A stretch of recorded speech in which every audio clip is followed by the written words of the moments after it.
Okay, it's another video link up between the Anfield Wrap and the Goal.com. I'm Gareth Roberts and this is Melissa Reddy, who covers the Reds for Goal.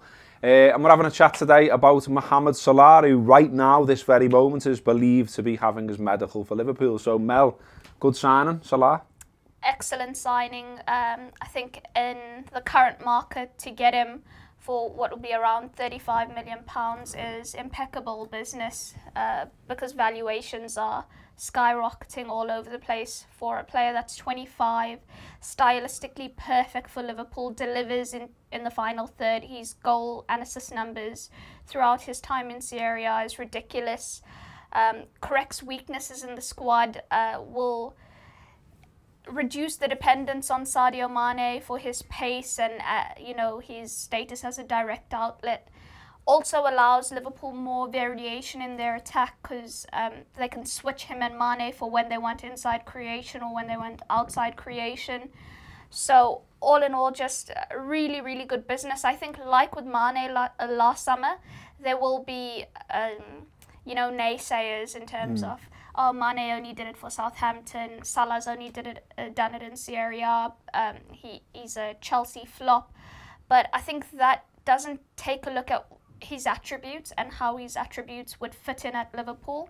I think last season you saw that on its day Liverpool's attack was absolutely terrifying, and Salah will just elevate that. And also as well, I mean, this was a flop talk. I mean, Salah's played in the Champions League.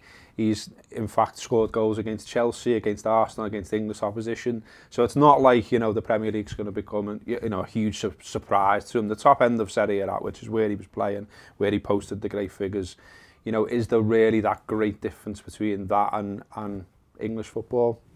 Yeah, I think the scepticism always comes, from people who don't want to get too excited, I suppose, and so find reasons not to be. Miserable people. But he is a sublime player. His speed is... I'd love to see him in Mane race, actually, because I think he might be quicker than Mane. With the ball at his feet as well, not just, when he starts off. He's really, really quick when he's carrying the ball forward.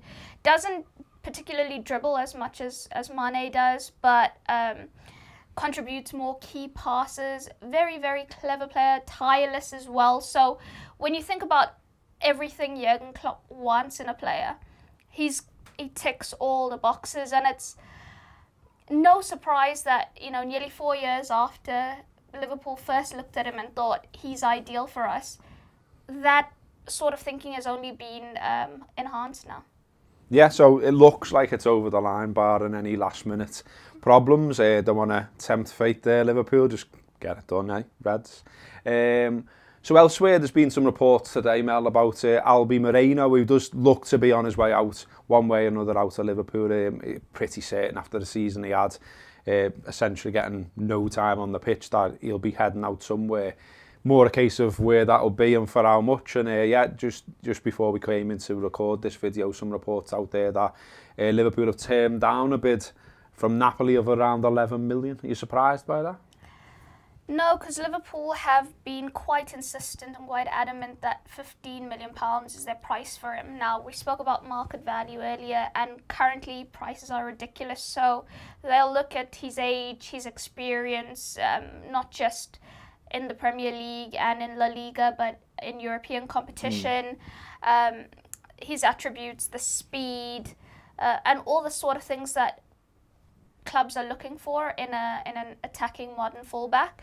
And they'll think that they're right to demand that price. I think we saw last summer that when they do say they want a certain fee, they tend to stick by it. They did really, really good business. And I think they'd want to replicate that as well. The incomings, there's obviously a lot more focus on that, and supporters want the club to get that right, I think, but it's also important that you do really good business in terms of the exits, and that's probably what they're looking at doing. I know AC Milan and Inter Milan, we've spoken before, they've also shown an interest in him and thought about whether they should further that with a formal approach. They haven't yet, but the player himself, his family, they'd prefer to return to Spain. So just, I think it's one that will wait out. not just in terms of the club, but in terms of him as well, to see what will suit him and his young family.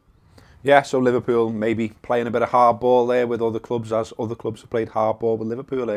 You know, obviously if Liverpool can save money at either end of the transfer market, it may mean we can get someone else in. So we'll see anyway. So that's been another quick link up there with goal.com. Check out Melissa's stuff. She's on Facebook, she's on Twitter, as is the Anfield Wrap. We're both carrying on all the way through the summer.